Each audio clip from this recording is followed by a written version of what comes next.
I'm Siddhartha Shah, Director of Education and Civic Engagement and the Curator of South Asian Art at the Peabody Essex Museum. And we're standing in the newly installed South Asian galleries, which are comprised exclusively of objects from our very special collection. Unlike most museums that feature art from early history of India, our collection really starts in the 18th century and extends into the present. So join me for a tour. In displaying these objects, we want to start unpacking how images like these perpetuate certain ideas of India and its people. How do we make conclusions about people and cultures different from our own, based on the images of them that are repeatedly shown to us over time? How do we appreciate these objects while also confronting how they foster prejudice?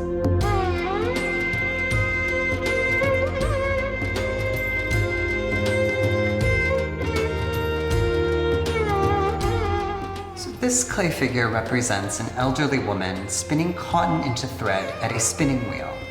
Mahatma Gandhi encouraged the people of India to produce their own homespun cloth, rather than purchase cloth from British suppliers. And this united the country in a struggle for self-rule that was ultimately successful in 1947. When the British ended their nearly 350-year occupation of India, they drew an arbitrary line that divided the Islamic dominion of Pakistan, today Pakistan and Bangladesh, from the secular nation of India. People uprooted their lives in order to be on the right side of that line, and millions died in the unimaginable violence that erupted. What did it mean to be a citizen of a country that is both ancient and new?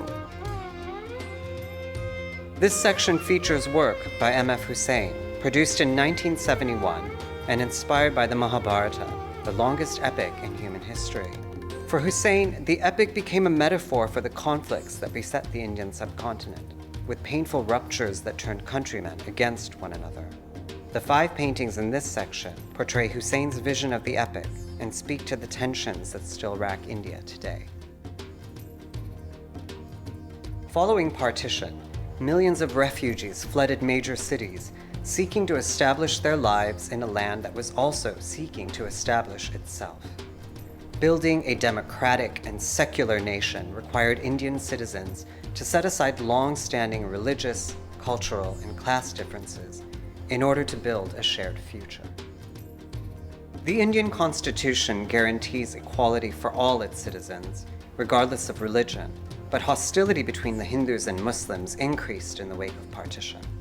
The rich diversity of India's population is, in large part, what makes the country so unique, but it is also what challenges the dream of a harmonious and unified nation.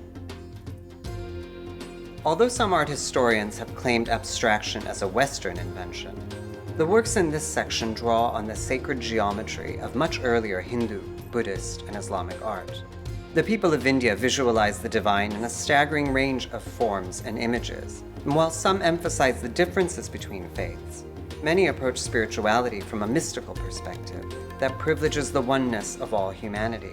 As such, some artists turn to abstraction to convey these ideals through shapes and colors that evoke light, vibration, and expansion. Women have always been essential to classical Indian art, but typically represented as mother, goddess, or consort. In the wake of Indian independence, many artists recast women as central figures with rich inner lives. By drawing from the complexity of their own experiences, women artists have highlighted female struggle, joy, sorrow, sexual agency, and empowerment. Modern Indian art is as much about India as it is about India's relationship with the rest of the world.